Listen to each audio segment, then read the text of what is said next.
दोस्तों शुरू करने से पहले डिस्क्लेमर की वीडियो सिर्फ और सिर्फ एजुकेशनल पर्पस के लिए है, इन्वेस्टमेंट एडवाइस नहीं है। तो वीडियो को देखकर आप सीख सकते हो और इन्फॉर्मेशन को ले सकते हो। और इससे पहले एक वीडियो में आपको दे चुका हूँ जिसमें निफ्टी के टेक्निकल्स को हमने डिस्कस किया है। कुछ बड़ी खबरें हैं मार्केट को जो पलट सकती है, गेम चेंज कर सकती है, उसके ऊपर बातचीत की है। क्वार्टर थ्री के रिजल्ट के रिएक्शन है, सिल्वर के ऊपर डिटेल में बातचीत हम यहाँ पे कर चुके हैं, तो आप इसको चेक कर लेना।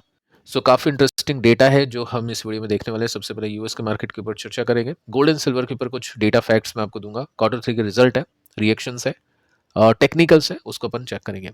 डाउ जोन्स को देखते हैं। सबसे पहले स्टार्टिंग काफ़ी अच्छी थी, कुछ डेटा आया, उसके बाद में डाउ जोन्स में तेजी, बट अभी नीचे जा रहा है, 146 पॉइंट्स नीचे है। नेस्डेक की बात करते हैं, 0.72% की मंदी, डाउ जोन्स के कंपैरिजन में ज़्यादा गिरावट है। फैंग को देखने चले तो यहाँ पे और भी बड़ी मंदी है, 1% का ड्रॉप है। यानी टेक कंपनीज के स्टॉक्स पिटते हुए देखने को मिल रहे हैं। क्रिप्टो करेंसीज और जो टेक कंपनीज के स्टॉक्स है वो अभी नीचे है। अपनी इंडियन आईटी कंपनीज ने भी काफ़ी खराब परफॉर्म किया। देखते हैं कल किस तरह का परफॉर्मेंस यहाँ पे होता है।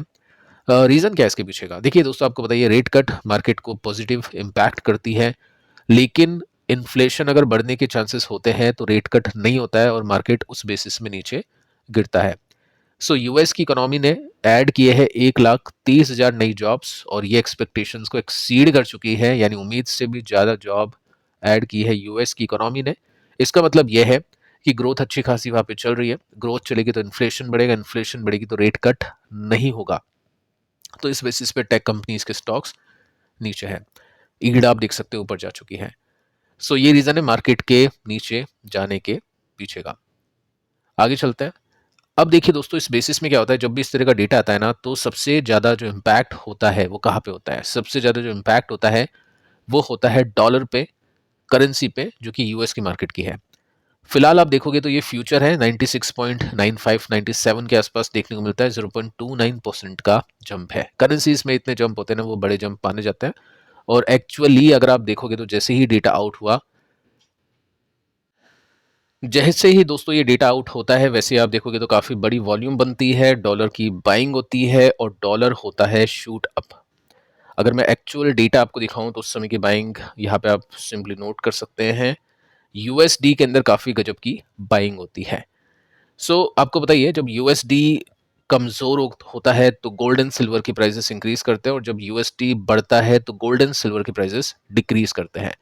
यूएसडी इंक्रीज कर चुका है और उसके बेसिस पे अगर आप देखना चाहोगे तो यहाँ पे आप सिंपली नोट कर सकते हैं, जो गोल्ड है वो इतना ऊपर अभी नहीं है और गोल्ड नीचे गिरना शुरू कर चुका है। ये स्पॉट प्राइस है, कल जो भी एवरेज होता है इनका उसके हिसाब से गोल्ड भी चलता गिरता है, और जो तेजी बनी थी वो तेजी जा चुकी है। तो एक्चुअली कल कुछ नहीं होगा शायद, अगर इस प्राइस पे सेटल हो जाता है तो यहाँ से वो नीचे आता है तो गोल्ड 20 हो सकता है कल अपने को गिरते हुए देखने को मिल जाए।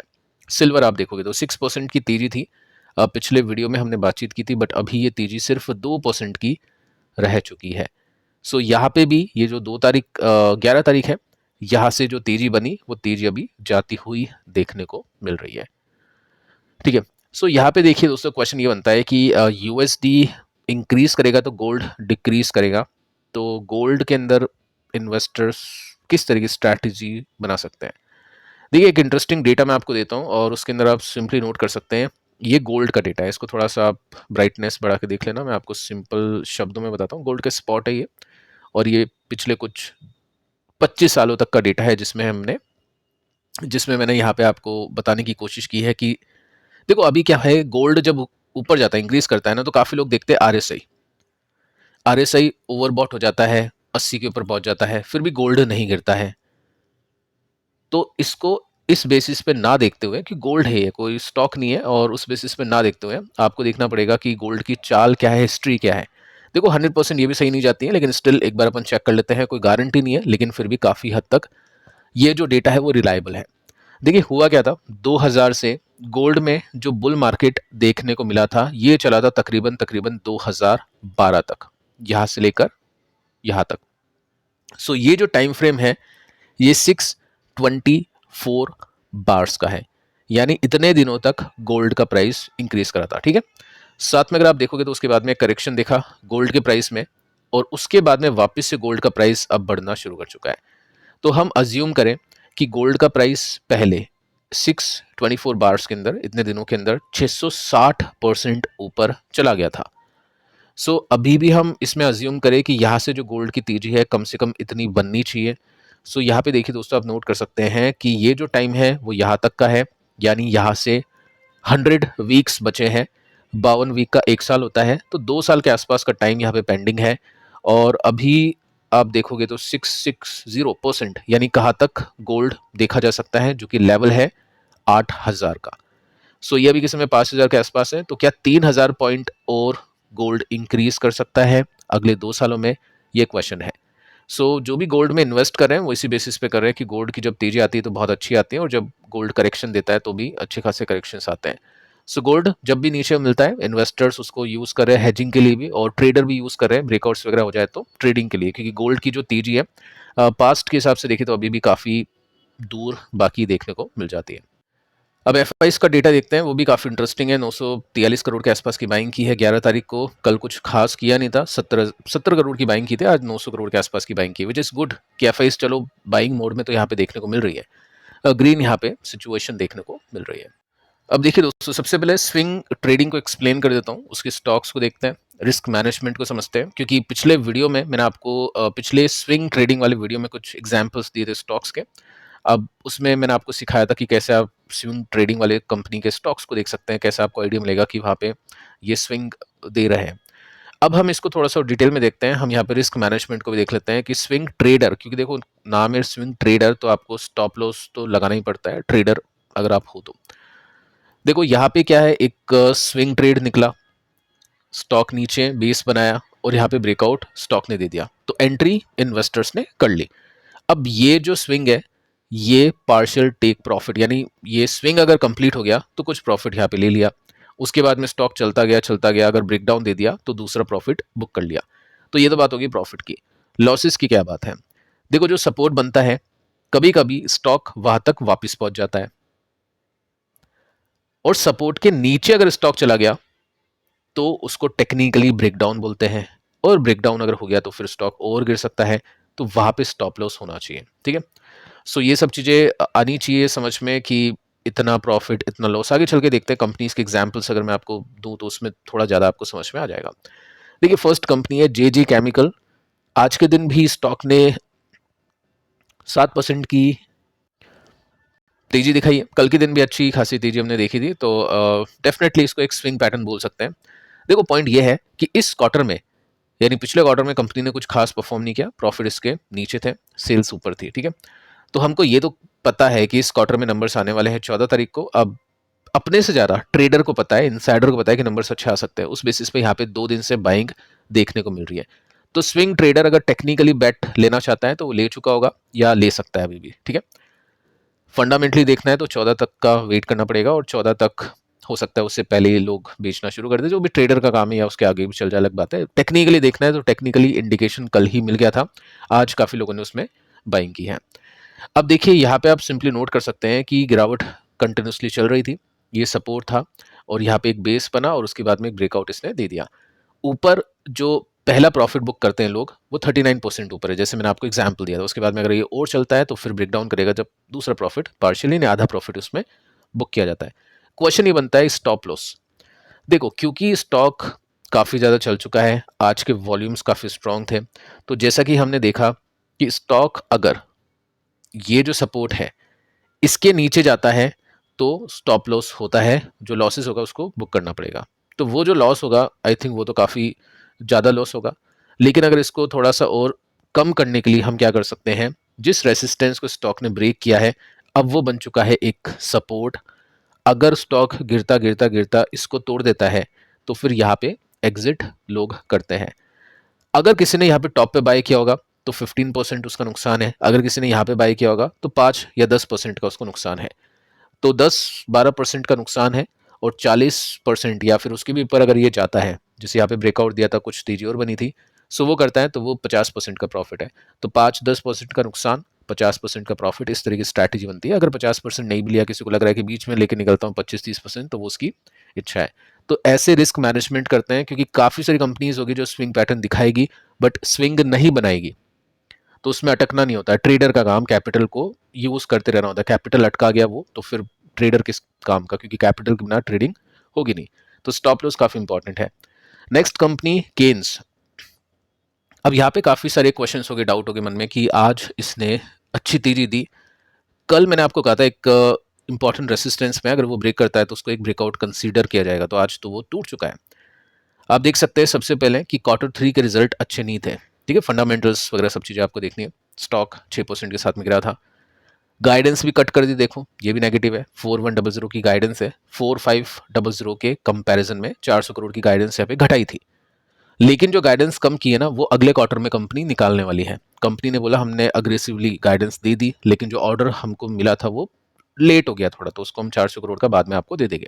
ठीक है, चलो इसमें फिर कोई दिक्कत वाली बात नहीं है, गाइडेंस को कट किया, इतनी खराब बात नहीं है, लेकिन Q3 के रिजल्ट मिस कर गए थे एक्सपेक्टेशंस को। अब यहाँ पे स्टॉक चलने के पीछे का रीजन एक ही है, ईएमएस सेक्टर को जीरो टैरिफ और यूएस को एक्सपोर्ट करेंगे, तो उसके बेसिस पे फायदा यहाँ पे हो सकता है, वो एक रीजन है। साथ में आप देख सकते हैं कि स्टॉक का प्राइस चल गया क्योंकि सीएलएस ने अपग्रेड किया है, लेकिन टारगेट को थोड़ा सा कट किया है। ठीक है, सो यहाँ पे सिग्नल है मिक्स कि फंडामेंटल्स पॉजिटिव भी है फ्यूचर को देखते हुए, ईएमएस जो यूएस है एक्सपोर्ट को देखते हुए, लेकिन कंपनी की गाइडेंस और Q3 का डेटा ये नेगेटिव है। तो क्या कर सकते हैं, तो फिर क्या कर सकते हैं, टेक्निकल्स के बेसिस पे देखेंगे। सो टेक्निकली यहाँ पे हमने देखा एक ब्रेकआउट आज इसको मिल चुका है, ऊपर कितना है, 84% है, बहुत बड़ा है यहाँ पे परसेंटेज। लेकिन यहाँ पे डबल श्योर होने के लिए, क्योंकि डेटा मिक्स है, फंडामेंटल पॉजिटिव होता, टेक्निकल पॉजिटिव हो चुका है तो ठीक है, लेकिन फंडामेंटल मिक्स है तो टेक्निकली और ज़्यादा श्योर अपने को होना पड़ेगा। सो एक लेवल आपको बताइए, जब यहाँ पे गिरावट रुकी थी, ये सपोर्ट रेसिस्टेंस हमने माना था और ये बना भी था, तो वो लेवल जब तक नहीं टूटेगा, जब तक इसको प्रॉपर ब्रेकआउट नहीं कहा जाएगा।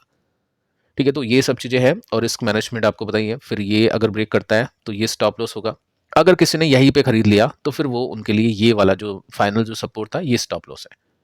तो इस तरह से की जाती है।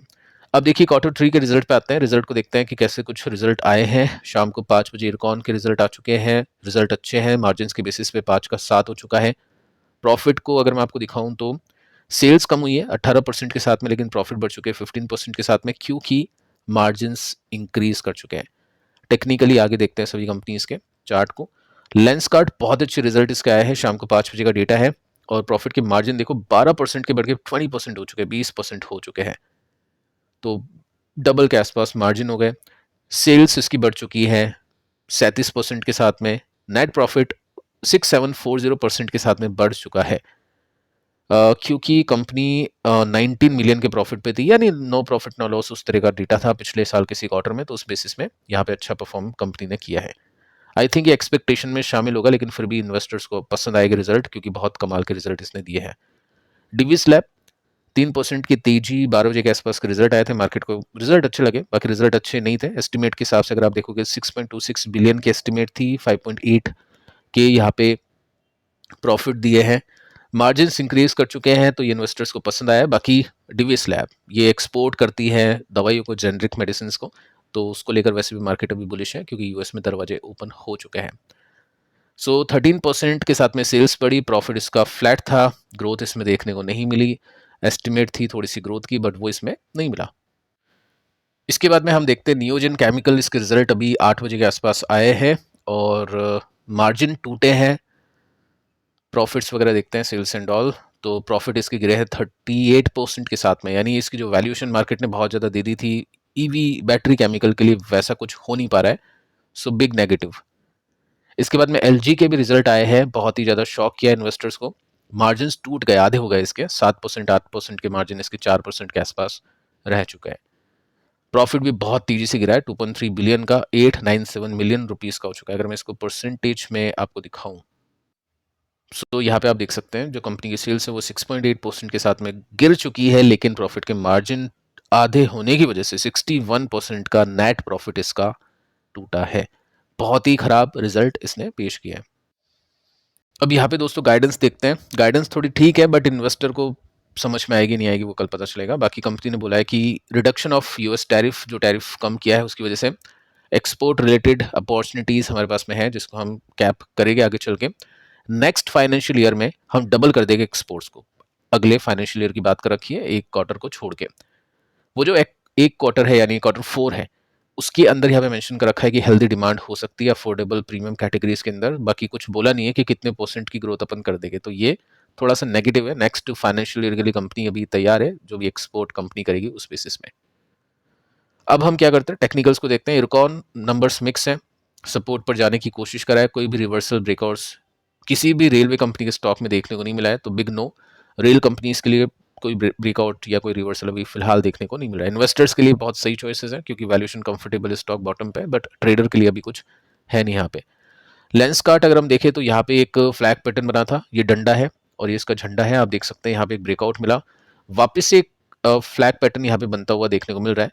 देखते हैं ब्रेकआउट होता है या नहीं होता है। रिजल्ट काफी अच्छे हैं, लेकिन पिछले ब्रेकआउट के बाद में कुछ खास हुआ नहीं था, तो चेक करते हैं कल कैसे रिएक्शंस आते हैं। डिविस लैब नंबर्स एस्टीमेट के हिसाब से अच्छे नहीं है, प्रॉफिट 0% के साथ में बढ़ा है, यानी कोई ग्रोथ देखने को नहीं मिली है, लेकिन स्टिल स्टॉक ने अच्छा परफॉर्म किया जब तक ये ट्राइंगल पैटर्न टूटता नहीं है असेंडिंग और ये डिसेंडिंग वाला, तब तक श्योरिटी नहीं होगी टेक्निकल्स में। बाकी वैसे जो भी खरीद चुके हैं वो होल्ड ही करेंगे क्योंकि डिफेंस लैब ने बोल दिया है आगे चल के एक्सपोर्ट हम बढ़ा सकते हैं। नियोजन एक ब्रेकआउट इसने दे दिया था, लेकिन वही मैं बता रहा हूँ आपको कि जब तक रिजल्ट की श्योरिटी नहीं मिले, जब तक ठप्पा नहीं लगे, जब तक दिक्कत है। तो देखते हैं कल कैसे रिएक्शंस आते हैं, बाकी रिजल्ट अच्छे नहीं है। एलजी एलजी ने लिस्टिंग गेन दिया इन्वेस्टर्स को, यहाँ से ब्रेकडाउन दिया इन्वेस्टर्स को, उसके बाद में काफ़ी डिप लिया। तो जो आपको बताइए, जैसे मैं आपको बता चुका हूँ कि जब भी कोई सपोर्ट टूटता है वही रेसिस्टेंस बनता है, तो जब तक वो टूटे नहीं, जब तक स्टॉक पॉजिटिव नहीं होगा। और ये अगर टूट गया तब भी स्टॉक पॉजिटिव नहीं है, तब भी स्टॉक साइडवेज में है। स्टॉक पॉजिटिव होगा जब फाइनल ब्रेकआउट इसको मिलेगा। सो यहाँ से तो 10% का ही गैप है, अब रिजल्ट अच्छे है ही नहीं तो क्या ही 10% गैप की बात करें। बाकी गाइडेंस है, इन्वेस्टर्स को पसंद आ गई तो ठीक है। सो कल देखते हैं, अगर कुछ बड़े रिएक्शंस आते हैं तो स्टॉक्स को उस बेसिस पे डिस्कस करेंगे। सो फिलहाल दोस्तों इस वीडियो में इतना ही, पिछले वीडियो को आप जरूर से देख लेना। मिलते हैं कल, तब तक के लिए शुभ रात्रि।